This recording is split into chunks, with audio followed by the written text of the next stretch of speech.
Assalamualaikum. Lagi satu surah saya nak share sebenarnya. Surah satu-satunya surah di dalam Al-Quran yang tak ada bismillah.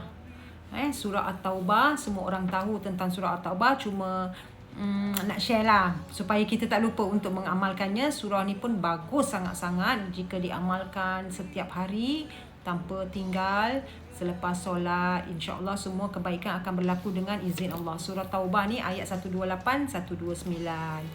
Laqad ja'akum rasulun min anfusikum azizun alaihi ma anittum harisun alaikum bil mu'minina raufur rahim.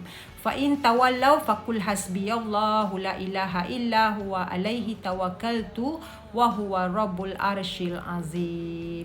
InsyaAllah banyak sangat kelebihan yang terdapat pada surah ini. Kalau nak tahu detail dia, surah ni kenapa dia tak ada bismillah, apa yang saya baca dalam buku, surah ni berkenaan dengan, kalau tak silap saya lah, kalau silap saya minta maaf, mohon maaf, berkenaan dengan peperangan. Jadi bismillah kan adalah ayat rahmat, jadi dia tak boleh bergabung dengan sesuatu yang berkenaan dengan peperangan. Saya rasalah kalau tak silap saya, ia bersangkut paut dengan sesuatu peperangan, tetapi anda boleh Google dan tengok apa maksud surah At-Taubah ni.